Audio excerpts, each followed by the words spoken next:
बिस्मिल्लाहिर्रहमानिर्रहीम। अस्सलाम वालेकुम। अबरार रशीद आपकी खिदमत में हाजिर और आपसे दरख्वास्त कि अगर अभी तक आपने चैनल को सब्सक्राइब नहीं किया तो इसे सब्सक्राइब कर लें, जो बेल आइकन है उसको ज़रूर प्रेस कीजिएगा। आपका बहुत बहुत शुक्रिया। एक डायलॉग है, तारीख पे तारीख की दी जा रही है जज साहब, लेकिन अभी तक इंसाफ नहीं मिला। अब ये कहा जा रहा है कि रिलीफ पे रिलीफ मिल रहा है जज साहिबान, पता नहीं इंसाफ मिल रहा है कि नहीं। एक रिलीफ गुज़िश्ता हफ्ते मरियम नवाज को मिला इस्लामाबाद हाई कोर्ट की जानिब से, उससे पहले इसहाक डार को मिला। एक रिलीफ आज इमरान खान को मिला इस्लामाबाद हाई कोर्ट से कि तौहीन अदालत का मुकदमा खारिज कर दिया गया, यानी तौहीन अदालत की कार्रवाई अब उनके खिलाफ नहीं हो। आज ही लाहौर हाई कोर्ट से एक रिलीफ मिला मरियम नवाज शरीफ को। वो रिलीफ क्या है? ये रिलीफ मरियम नवाज शरीफ को 3 साल के बाद मिला, बल्कि आप ये समझिए कि 4 साल के बाद मिला। मामला ये है कि 2019 में उन्होंने एक अपील दायर की एक सज़ा के खिलाफ, तो उस वक्त फिर नैब का उनके ऊपर एक केस था चौधरी शुगर मिल्स का। उसमें बतौर जमानत उन्होंने अपना पासपोर्ट लाहौर हाई कोर्ट के रजिस्ट्रार साहब के पास जमा करवाया। नैब का तकाजा था, अदालत का तकाजा था कि जी बतौर जमानत पासपोर्ट आप जमा करा दें कि कहीं ये भाग ना जाए। उसके बाद 3 मरतबा उन्होंने दरख्वास्त दी कि जी मेरा पासपोर्ट वापस किया जाए, मैं उम्रे की अदायगी के लिए जाना चाहती हूँ, अपने वालिद बीमार हैं उनसे मिलने के लिए जाना चाहती हूँ, मैं पाकिस्तान में वापस आ जाऊँगी। बेंच पे बेंच टूटते ऐसे रहे कि मुख्तलिफ बेंचों पर जो जज साहिबान विराजमान थे उन्होंने वो केस ही सुनने से इनकार कर दिया। मखसूस हल्कों की जानिब से प्रेशर था, सब जानते हैं।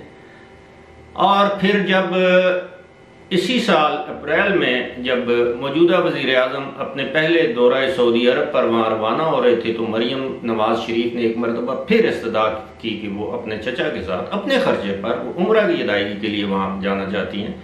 और आम तासुर ये था कि वो सऊदी अरब से शायद बरतानिया चली जाएं अपने वालिद मियाँ नवाज शरीफ साहब से मिलने के लिए, या ऐन मुमकिन है कि वहाँ से उनके भाई जो हैं काफ़ी अरसे से उनसे मुलाकात नहीं हुई, वो सऊदी अरब आ जाएं, उनसे मुलाकात हो जाए। लेकिन एक मरतबा फिर वो मामला जो है वो तोड़ ना चढ़ा। बिलाखिर डेस्परेट होकर, मायूस होकर मरियम नवाज ने वो दरख्वास्त वापस ले ली। अब दोबारा ये दरख्वास्त दायर की गई लाहौर हाई कोर्ट में, जिसकी समाअत के लिए एक बेंच तश्कील दिया। चीफ जस्टिस भट्टी साहब हैं। मैं इसलिए कि मुझे पूरा उनका नाम, मैं गलत नाम नहीं लेना चाहता, लेकिन इतना मुझे, मोहम्मद अमीर भट्टी उनका नाम है। उन्होंने बेंच बनाया, 3 रुकनी बेंच था जिसकी सरबराही वो कर रहे थे। आज उन्होंने गुज़श्ता समाअत पर नैब का जो प्रोसिक्यूटर हैं उन्होंने कहा था जी कि हमें कोई एतराज़ नहीं अगर अदालत मरियम नवाज को पासपोर्ट वापस करती है, क्योंकि वो जो चौधरी शुगर मिल्स का जो मुकदमा था, वो मुकदमा वो जो तहकीकात हो रही थी उसका रेफरेंस एहतसाब अदालत में पेश नहीं किया गया, तहकीकात ही होती रही। तो बिलाखिर अब नैब के प्रोसिक्यूटर ने कहा जी हमें इसकी ज़रूरत नहीं है पासपोर्ट की, तो हमें कोई एतराज़ भी नहीं है। तो अदालत ने आज लाहौर हाई कोर्ट के डिवीजन बेंच, जिसकी सदारत चीफ जस्टिस साहब कर रहे थे, उन्होंने मरियम नवाज शरीफ को पासपोर्ट वापस करने का हुक्म सादर कर दिया। मामला पासपोर्ट वापसी का नहीं है, मामला ये है कि जो ही मरियम नवाज शरीफ की वो जो सज़ा थी वो ख़त्म हुई, वो बाइज़्ज़त तौर पर बरी हुई, वो और उनके हस्बैंड। पहले से ही इस तरह की इतलात थी कि मरियम नवाज शरीफ चंद दिनों के अंदर अंदर, आने वाले चंद दिनों के अंदर अंदर, मुमकिन है 1 हफ्ते के अंदर अंदर, 2-4 दिनों के अंदर अंदर, 2 हफ्तों के अंदर अंदर मरियम नवाज शरीफ जो है वो चली जाएंगी लंदन। एक तो ये सुनने में आ रहा है कि शायद उनकी सेहत का कोई इशू है, उन्होंने वहाँ पर डॉक्टर्स को दिखाना है। लेकिन उससे भी बड़ा इशू ये है कि वो अपने वालिद साहब से मिलना चाहती हैं, अपने भाइयों से मिलना चाहती हैं जिनसे मिले हुए काफ़ी अरसा गुजर चुका है। अब सवाल ये है कि 16 अक्टूबर को मुल्क के मुख्तलिफ इलाकों में कौमी असम्बली के ज़िमनी इंतखाबात हैं। तकरीबन 8 या 9 हल्कों में एक जो ज़िमनी इंतखाब है उसमें तो मरियम की ज़रूरत नहीं होगी कि वो यूसुफ रज़ा गिलानी के साहिबजादे और शाह महमूद कुरैशी की साहिबजादी, उनके माबैन वो कांटेदार मुकाबला NA 157 है शायद, वो मुल्तान में, तो वहाँ तो मरियम की ज़रूरत नहीं होगी। लेकिन बाकी जो हल्के हैं वहाँ पर ऐन मुमकिन है कि मरियम को कुछ जलसे करने पड़े। अब आप मेरी बात को फॉलो कर रहे होंगे कि इंतखाबी मुहिम चलानी पड़े, उसी तरह जिस तरह ज़िमनी इंतखाबात के मौके पर मरियम नवाज शरीफ ने कैंपेन चलाई थी। कुछ ज़राए ये कहते हैं जी कि मरियम नवाज शरीफ ऐन मुमकिन है कि वो उससे पहले लंदन जाना चाहें, कुछ कहते हैं जी कि उसके बाद वो लंदन जाएंगी, और वो लंदन जाने की टाइमिंग ऐसी सेट करेंगी कि जब वो लंदन जाएं तो ना सिर्फ वो वहाँ पे जाकर अपने वालिद के साथ मुनासिब वक्त गुजार सकें 2-3 हफ्ते, बल्कि मियाँ नवाज शरीफ की पाकिस्तान वापसी के जो प्लान, शेड्यूल या प्रोग्राम है उसको हतमी शक्ल दे सकें सियासी तौर पर, कि कैसे पाकिस्तान वापस जाना है, बराह रास्त परवाज से पाकिस्तान आना है PIA की परवाज से, या बरास्ता कतर पाकिस्तान वापस जाना है कतर एयरवेज से। वैसे मियाँ साहब की जो पसंदीदा एयरलाइन है वो कतर एयरवेज ही, अगर आपको याद हो तो जब वो बाहर तशरीफ़ ले गए थे तो उस वक्त भी कतर की हुकूमत की जानिब से उनको एयर एम्बुलेंस फराहम की गई थी। तो ऐन मुमकिन है वो कतर के ज़रिए आए बरास्ता दोहा। लेकिन ये एक बहुत बड़ा इवेंट होने जा रहा है। अब कब होने जा रहा है? मुस्लिम लीग के अंदर जो ज़राए हैं हमारे वो ये कहते हैं जी कि नवंबर के मिडल में या नवंबर के आखिरी हफ्ते में। अब ये सवाल भी पैदा होता है कि मियाँ नवाज शरीफ कहाँ लैंड करेंगे।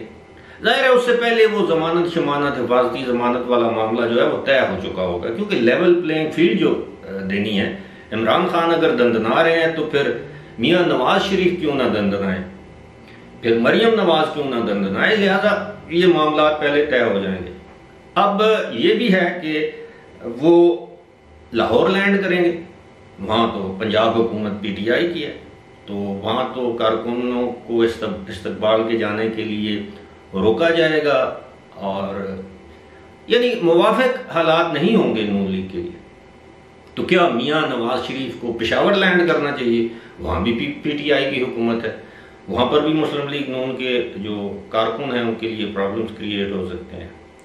तो क्या फिर कराची लैंड किया जाए? मियाँ साहब कराची आएंगे, वहाँ पर भी नून लीग की उस तरह की फॉलोइंग नहीं है जिस तरह की तहरीक इंसाफ या MQM या किसी हद तक पीपल्स पार्टी की है। तो अब ये सोचा जा रहा है कि अगर मियाँ नवाज शरीफ, जब तक अगर पंजाब की हुकूमत तो रुखसत हो गई जिसके इम्कानात हैं, फिर तो मियाँ नवाज शरीफ लाहौर लैंड करेंगे, वरना अगर उन्हें आना भी पड़ा तो फिर वो इस्लामाबाद लैंड करेंगे, कि इस्लामाबाद फिर उनके कारकुन जो हैं वो मुल्क के मुख्तलिफ हिस्सों से उनके इस्तकबाल के लिए वहाँ पर पहुँचेंगे।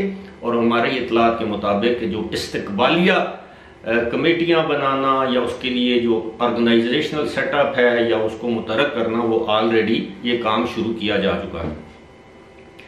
तो अब आप ये समझिए कि मरियम नवाज का जो पासपोर्ट है या उनको जो वापस किया जाना है, बज़ाहिर तो एक मामूली सी आपको बात लगती है, लेकिन अगर आप डॉट से डॉट मिलाएं, कड़ी से कड़ी मिलाएं, तो आप समझ जाएंगे कि ये मामला किधर जाके रुकेगा। और ये मुस्लिम लीग नून के लिए मैं समझता हूँ कि एक बहुत बड़ी कामयाबी है कि अब मरियम नवाज जो है वो ना सिर्फ पाकिस्तान के अंदर आज़ाद हैं, बल्कि पूरी दुनिया में बतौर पाकिस्तानी शहरी जिस मुल्क में जाना चाहें वो जा सकती हैं। और यकीनन उनकी ख्वाहिश ये होगी कि वो उम्रे की अदायगी के बाद अपने हस्बैंड के साथ या अपने साहिबजादे के साथ या किसी भी महरम के साथ पहले वो उम्रा जो है वो उम्रे की सआदत हासिल करें और वहाँ से लंदन जाएं और फिर वहाँ से अपने वालिद के हमरा जो है वो पाकिस्तान वापस आएँ। बहुत ही दिलचस्प किस्म की डेवलपमेंट्स आइंदा आने वाले दिनों में आपको देखने को मिलेगी। माजी की तरह मुस्तकबिल में भी आपको इन डेवलपमेंट से इंशाअल्लाह वक्त से पहले आगाह करते रहेंगे। फिलहाल मुझे दीजिए इजाज़त। खुदा हाफिज़।